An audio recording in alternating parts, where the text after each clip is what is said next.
Rishi Sunak is set to unveil an emergency package aimed at protecting workers' jobs and wages as the coronavirus pandemic continues to hit businesses.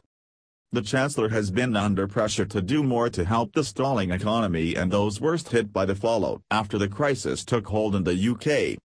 He will reveal new measures on Friday at the daily COVID-19 press conference in Downing Street, where he is expected to be joined by Boris Johnson. The Prime Minister said he expects the tide to be turned in the fight within 12 weeks and told businesses to stand by your employees. Biggest daily rise in UK coronavirus cases to date as 83 more people diagnosed. Health Secretary Matt Hancock later admitted he could not live on statutory sick pay, but suggested an improvement could come with fresh measures to be revealed later.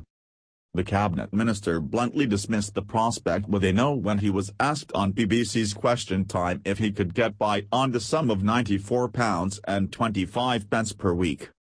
But he suggested more on the subject could come in the Chancellor's latest emergency package, which will follow an emergency interest rate cut on Thursday.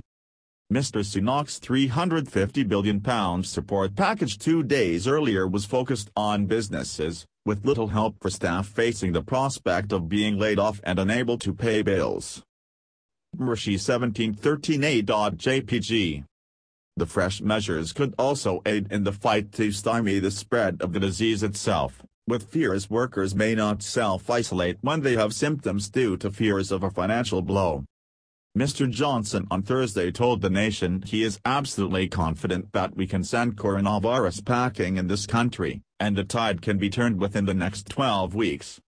But he implied that this is only if the public heeds the social distancing guidance, saying, "I know it's tough, I know it's difficult. But please follow the advice." The crisis prompted U.S. President Donald Trump to call off the June meeting of G7 leaders at Camp David, with leaders instead due to talk by video conferencing. Coronavirus in numbers, UK death toll jumps by 33. Meanwhile, the Queen issued a message to the nation which said the UK is entering a period of great concern and uncertainty. She added that our nation's history has been forged by people and communities coming together to work as one. Her remarks came as the death toll in Italy rose to 3,405, overtaking the total number of deaths so far registered in China. Back in the UK, the toll reached 144 as of 1 p.m. on Thursday, with around 4 in 10 of all deaths so far in London. What are the symptoms of coronavirus? Have you been washing your hands all wrong? A glimmer of good news came from Mr. Johnson, who said British experts expect to start trials for a vaccine against the virus within a month. However, the expectation is that a vaccine will take at least a year.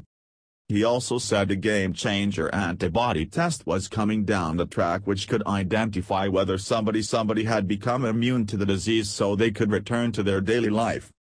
The PM also pledged to massively increase testing to up to 250,000 a day, which combined with collective action and scientific progress he said would save many thousands of lives. More about Rishi Sunak, Chancellor, Coronavirus, COVID-19, Boris Johnson.